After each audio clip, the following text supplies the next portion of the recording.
Hindi ko na makita ng malinaw ang mukha ko sa salamin. Pero naaalala ko pa rin ang mga mata niya. Nang gabing iyon, ang pagdampi ng kamay niya at ang ngiti niya malambot na parang seda pero malamig na parang kamatayan.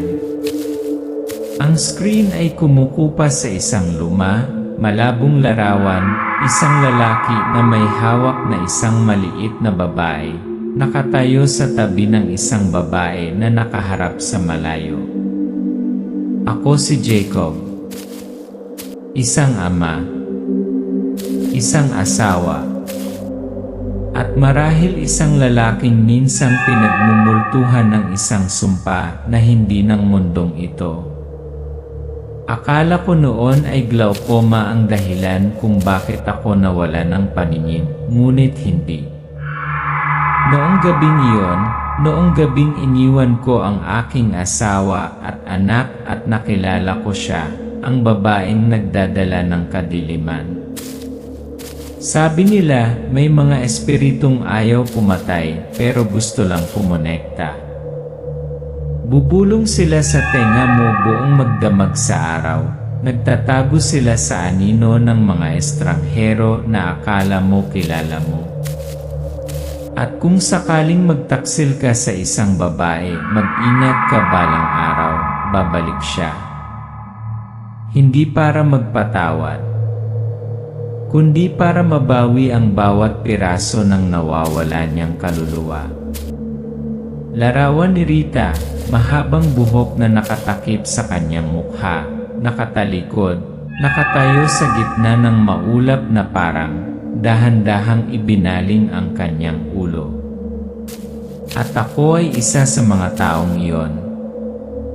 Isang taong minsang nag-isip na ang kasalanan ay maaaring makalimutan.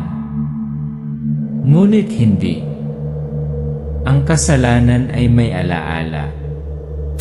At naaalala nito ang bawat pangalan, bawat mukha, bawat pagtanggi sa responsibilidad. Suray-suray si Jacob sa dilim, hinawakan ang kanyang dibdib, pagkatapos ay tumingala at nakakita ng isang anino na may mahabang braso sa bubong. Ngayong gabi, sasabihin ko sa iyo ang lahat. Hindi para bigyang katwiran ang sarili ko, kundi para maintindihan mo kung may dumating sa buhay mo kapag tinalikuran mo na ang pamilya mo, itanong muli, tao ba ito o parusa? Karanasan sa unang asawa, the first chapter of A Curse Me. Isang Pinoy folk horror story na hango sa tunay na pamahiin ng Pilipino.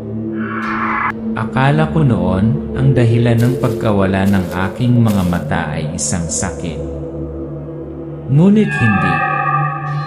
Ito ang kabayarang kailangan kong bayaran para sa isang sumpa na nagsimula noong gabing tinalikuran ko ang taong pinangako kong poprotektahan. Isang malabong itim at puting larawan, isang lalaking tahimik na naglilinis ng kanyang salamin, nakatingin sa disyerto na bakuran. Nakaraan ni Jacob. Inner space, Jacob, 25 years old, payat, hindi gwapo, pero magaling magsalita, medyo satirically. Nakaupo siya sa isang maliit na cave, napapalibutan ng tawanan ng isang grupo ng mga kasintahan, pinag-uusapan ang kanyang pinakabagong pananakop.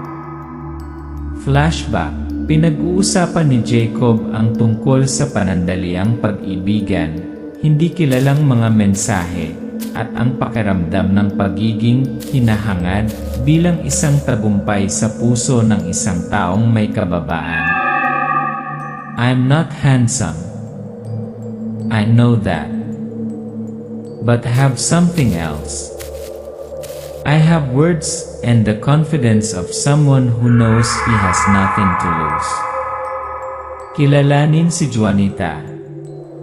Juanita, isang simple, magiliw na babae, nakilala si Jacob sa isang fundraiser para sa bulag na komunidad. Nagsisimula sila bilang magkaibigan, pareho silang apektado ng glaucoma. Unti-unting nagiging pag-ibig. Ngunit ang pag-ibig ay hindi sapat na malakas, si Jacob pa rin ay gala emosyonal sa labas. Nalaman ni Juanita na siya ay buntis. Pinilit ng pamilya ni Juanita ang kasal. Lumalaban si Jacob. I'm not ready. I'm not rejecting Juanita. I'm just rejecting the prospect of being tied down. Mabilis, malamig na eksena sa kasal, bumubulong sa likod niya, mag-aasawa ng biglaan. Sa gabi, nakahiga si Jacob sa isang gilid ng kama, dilat ang mga mata. Hawak ni Juanita ang anak, nakatalikod. Araw-araw ay isang tahimik na digmaan. Si Jacob ay nakulong sa isang kahon, kapwa makasalanan at biktima. Climax, isang malaking argumento. Umiiyak si Juanita, pumasok ang kanyang mga biyenan. Sinuntok si Jacob. Aalis siya. Isang 5 buwang gulang na sanggol. Iniwan ko ito sa aking asawa, tulad ng isang bangungot na hindi ko nagising.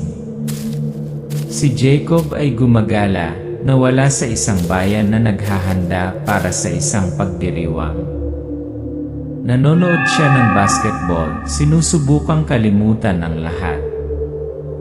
Lumilitaw si Rita, mahabang buhok, matamis na boses, mga mata na kumikinang sa isang bagay na hindi makatao. Nagtatanong siya, ano ang iyong tinatakbuhan? Sumagot si Jacob, hindi ko alam. Siguro ako. Naglalakad sila sa mga bukid patungo sa abandonadong bahay. Si Rita ang nangunguna sa daan. Ang kakaibang gabi ng sex. Sa lumang barong-barong, walang kuryente, walang ilaw. Kakaibang closeness ang nararamdaman ni Jacob kay Rita. Ibinubulong niya ang mga bagay sa kanyang tainga na walang nakakaalam, na para bang nabasa niya ang kanyang nakaraan. Nagtalik sila sa dilim. Ngunit malayo ang kamera, nakikita lang ng audience ang mga galaw tulad ng kaguluhan, ang hindi pangkaraniwang kumikislap na ilaw, at ang mga ingay na hindi galing sa tao. Ang kanyang katawan ay malamig na parang tubig. Ang kanyang hininga ay parang hamog sa gabi. Alam kong nagkakamali ako, ngunit hindi ko mapigilan. Kinaumagahan, nagising si Jacob, bumubuhos ang dugo mula sa kanyang ilong. Masakit ang kanyang katawan na para bang naubos ang buong buhay niya. Wala na si Rita. Maliit na bakas na lamang ang natitira sa tent at may parang kuko na gasgas sa kanyang dibdib.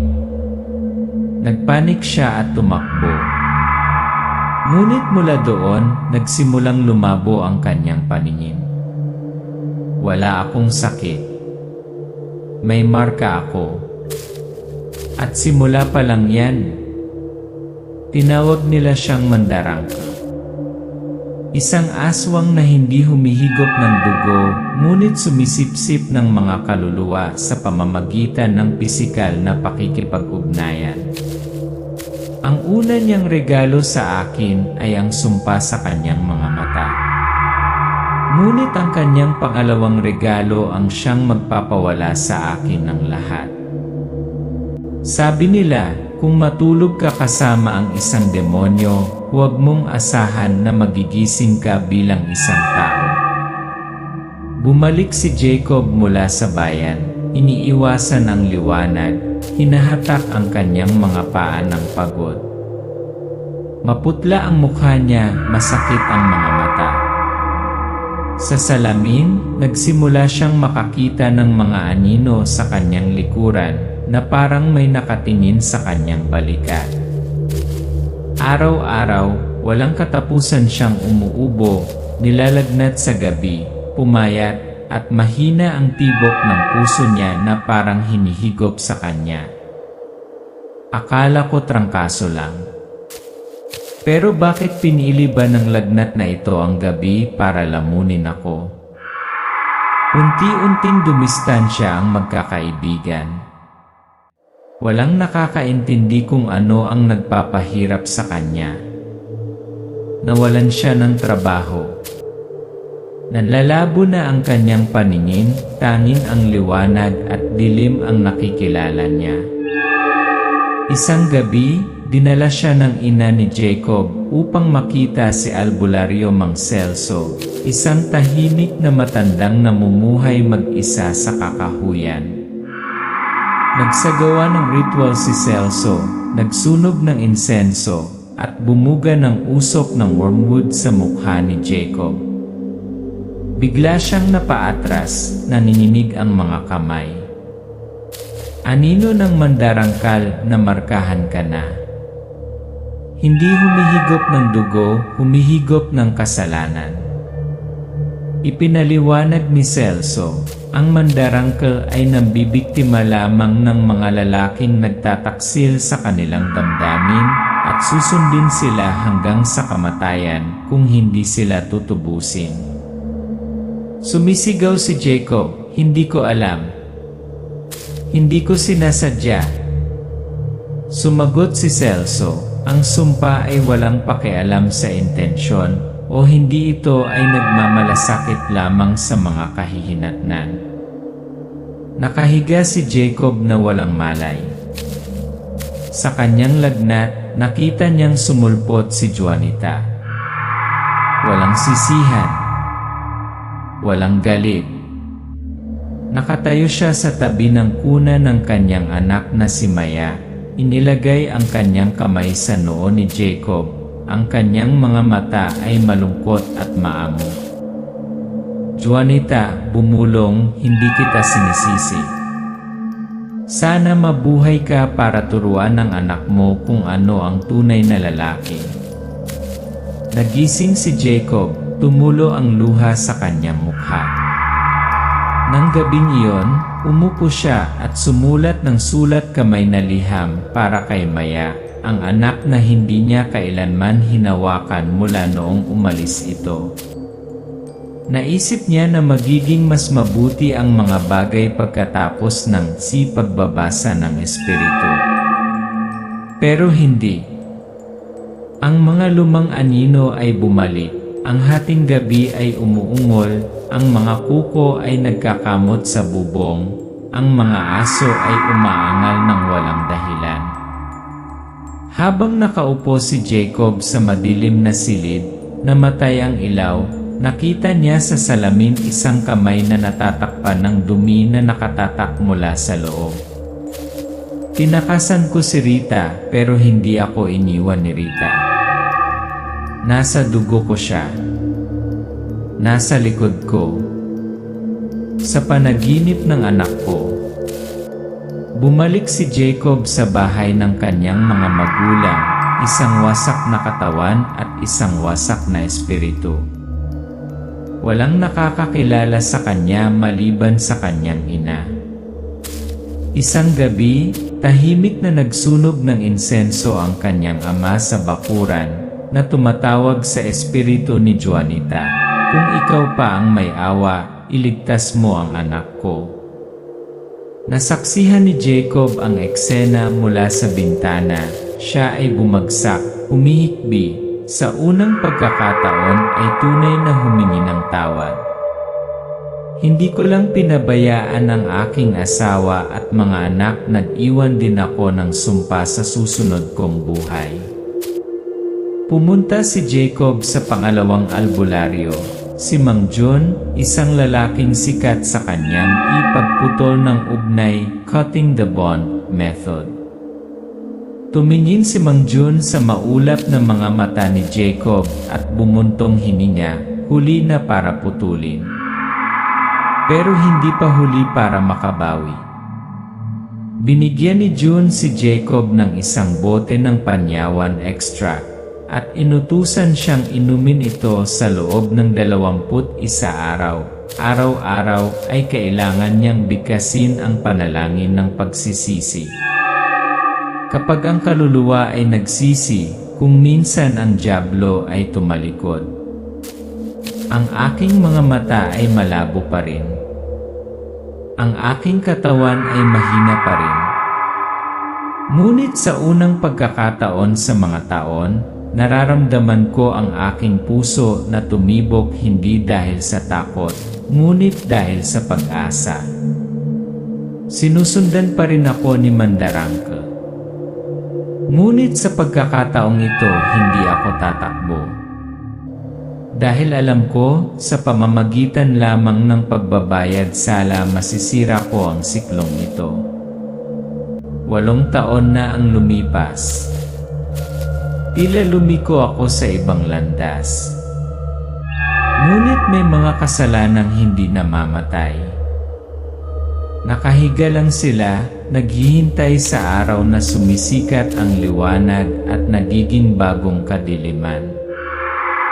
Maliwanag na eksena, mahigit 40 taong gulang na ngayon si Jacob, bagamat malabo pa rin ang kanyang mga mata, maamo at payapa ang kanyang mukha. Si Carol, ang kanyang bagong asawa, ay simple, palaging nakangiti at mahal siya ng walang kondisyon.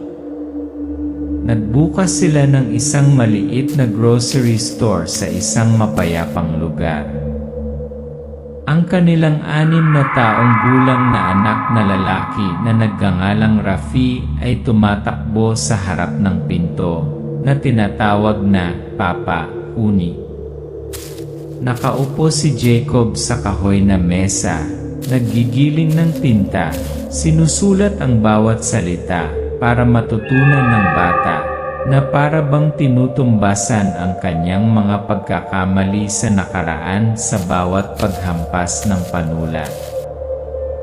Lumuhod ako sa harap ng kamatayan at pinatawad. Sa pagkakataong ito, gusto kong mabuhay tulad ng isang tunay na ama.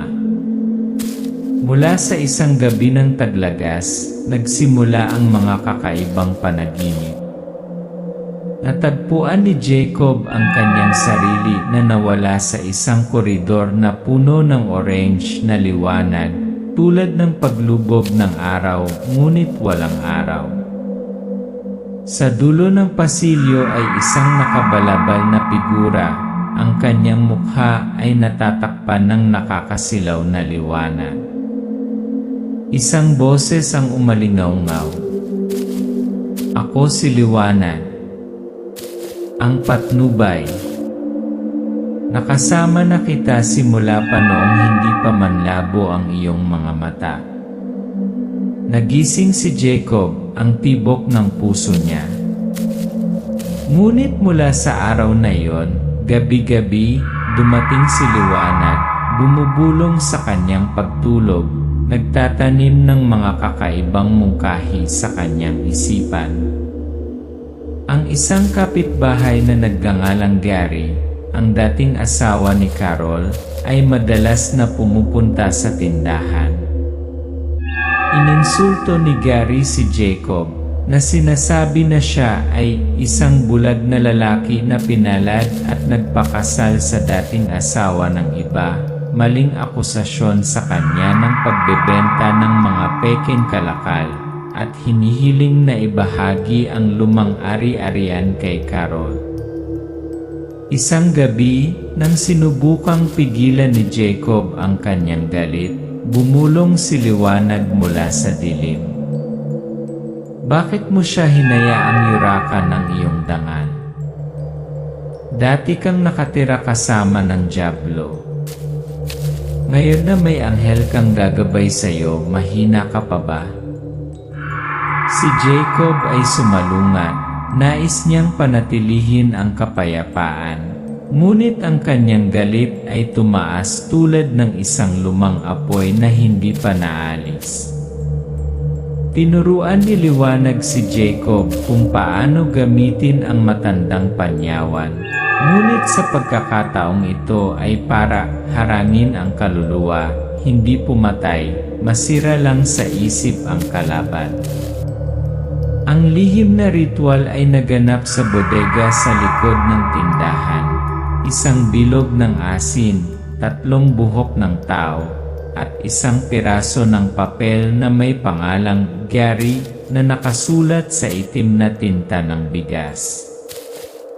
Binibigkas ni Jacob ang lumang spell noong nabubuhay pa ang albularyo, nanginginig ang mga kamay, tuyo ang bibig. Kung ikaw ang may galit, ikaw din ang may kabayaran. Pagkatapos ng ritual, nahimatay si Jacob.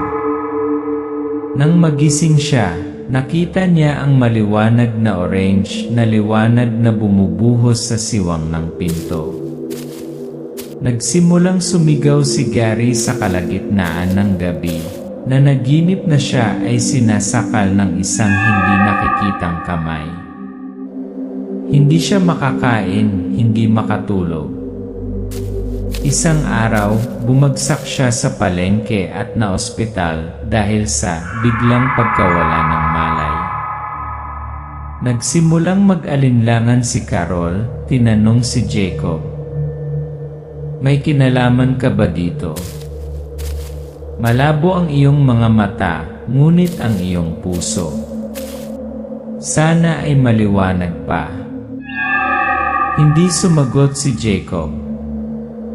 Pinisil lang niya ang kamay ng asawa, ang mga mata ay malabo na nakatingin sa kawalan. "For the first time, I don't feel guilty. I feel free."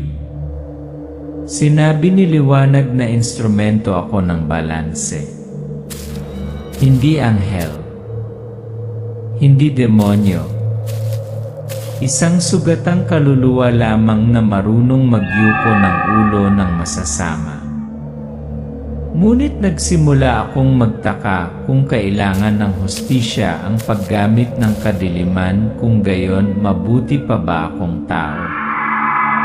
May mga tao na hindi nangangailangan ng dyablo na angkinin sila, dahil sila ay ang dyablo mismo.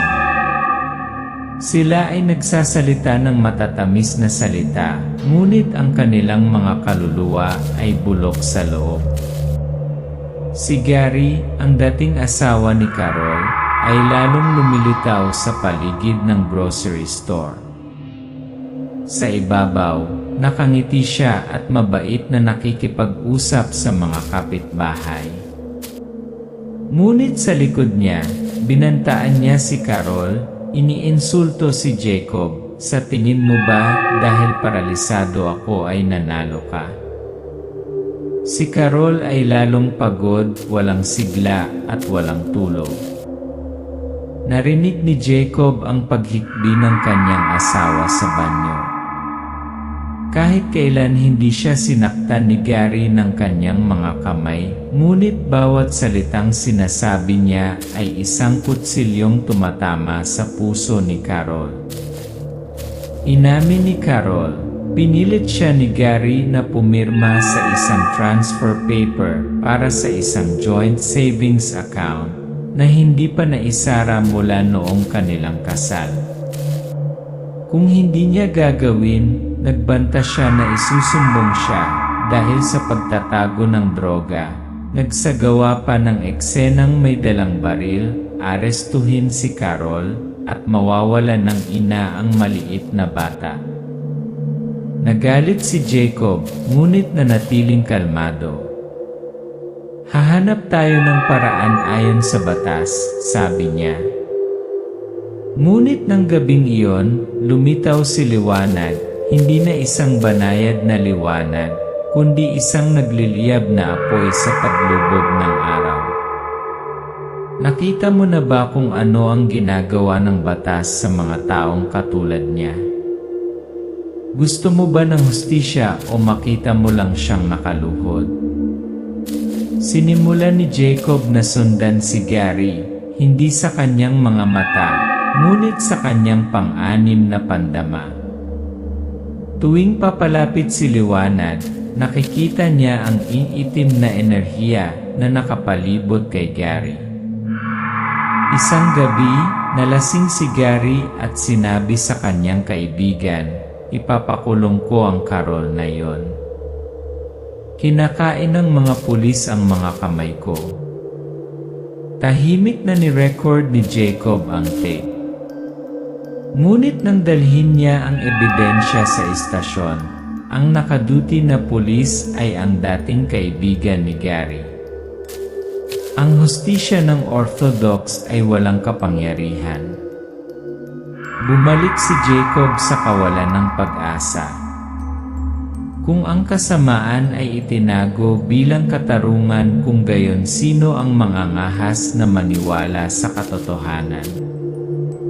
Si Jacob ay nagsasagawa ng pangalawang ritual. Sa pagkakataong ito ay hindi lamang para isil, kundi para tuluyang putulin ang lakas ng buhay ni Gary.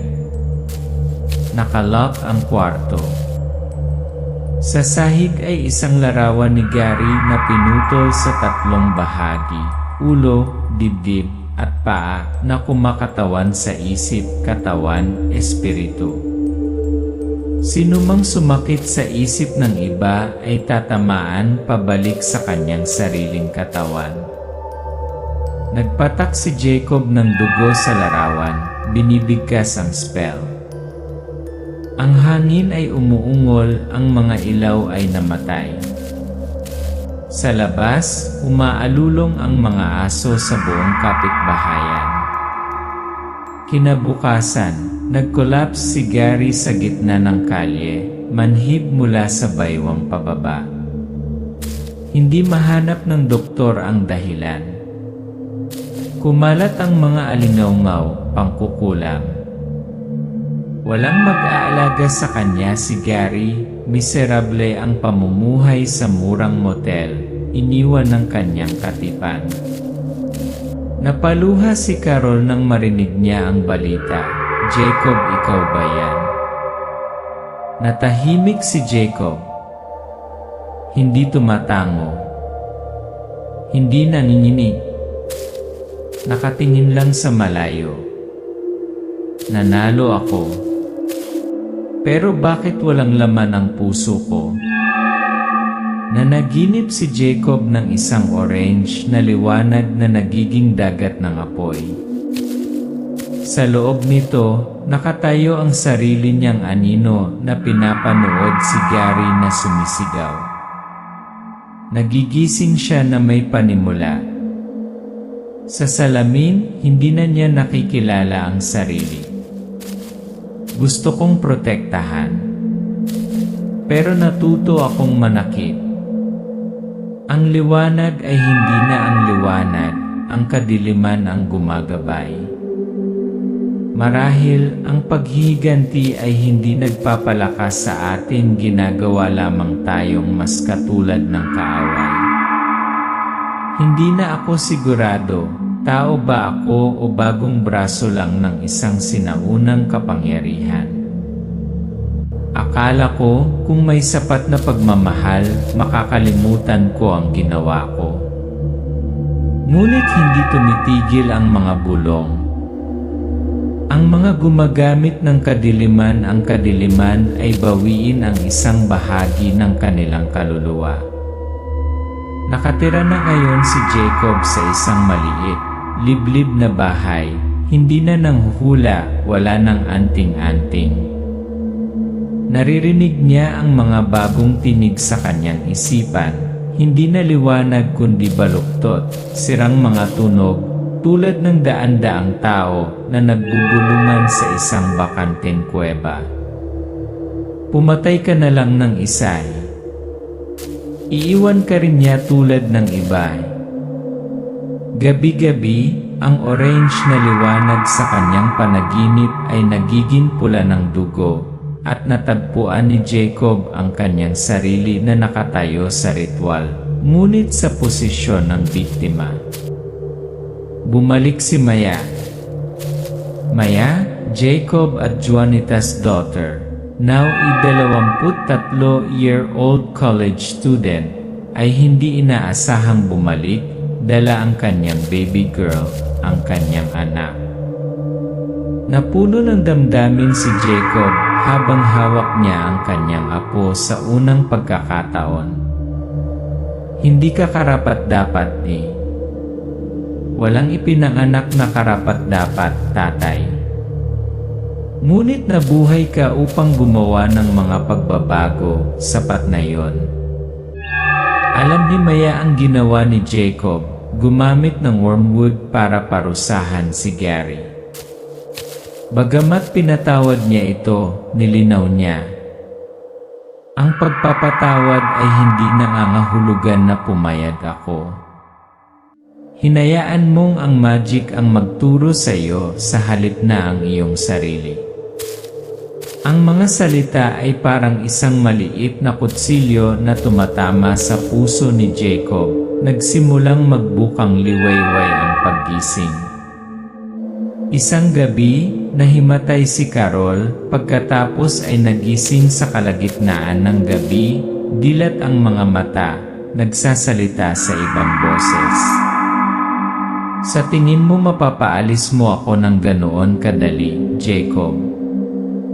Si Liwanag ang nagmamay-ari kay Carol, hindi na isang banayad na liwanag, kundi isang nagmiminas na liwanag, nangingibabaw at malamig. Pinilit ni Liwanag si Jacob na ipagpatuloy ang mahika o kunin si Carol ng tuluyan. You used my hand to do what you don't dare. Now you want to deny me. Without you, I don't exist. Without me, you died 8 years ago. Ritual ng pagpapalaya. Nagpasya si Jacob na isagawa ang ritual of release, isang ipinagbabawal na ritual na ginagamit lamang kapag nais ng summoner na sirain ang lahat ng metapisiko na koneksyon na nangangahulugan ng pagkawala ng isang bahagi ng kaluluwa o ang huling paningin. Setting, storage room, mga kandila na nasusunog sa isang spiral, banal na lupa na nakakalat sa paligid ng bilog. Nasa kamay ni Jacob ang hindi na ipadalang sulat kay Juanita, isang huling paghingi ng tawad. Nagaganap ang ritual, pinutol ni Jacob ang kanyang palad, hinayaan ang dugo na dumaloy sa pangalang Liwanag na nakaukit sa bato. Samantala, ang orange na liwanag sa kanyang mga mata ay nasusunog sa huling pagkakataon, pagkatapos ay napupunta. Ang kadiliman ay hindi para sirain kundi para maunawaan. Naiintindihan kita, Liwanag, at bumitaw ako. Nagising si Jacob pagkatapos ng 3 araw na nakoma. Ngunit sa pagkakataong ito, walang makita ang kanyang mga mata, ganap na bulag. Ngunit sa madilim na silid, inilagay ni Maya ang kanyang apo sa kanyang mga bisig. Umalingaw ang tawa ng bata, dumampi ang kamay nito sa mukha nito. Gusto niya ang kanyang ama. Sabi niya, ikaw ang unang taong nagturo sa kanya na manahimik ng hindi nakakatakot. Napangiti si Jacob. Walang ilaw. Ngunit puno ng kapayapaan. Nadaanan ko ang sumpa sa pamamagitan ng pagnanasa, sa pamamagitan ng kapangyarihan. Ginamit ang kadiliman para parusahan. At ngayon pinili ko ang pag-ibig na magpatawad. Hindi ko na nakikita ang liwanag. Pero hindi na ako natatakot sa dilim. Dahil alam ko na buhay ako. At ako ay ipinanganak na muli. Ending card. Karanasan sa unang asawa, ang katapusan ng sumpa ay hindi sa kamatayan kundi sa pangahas na harapin ito.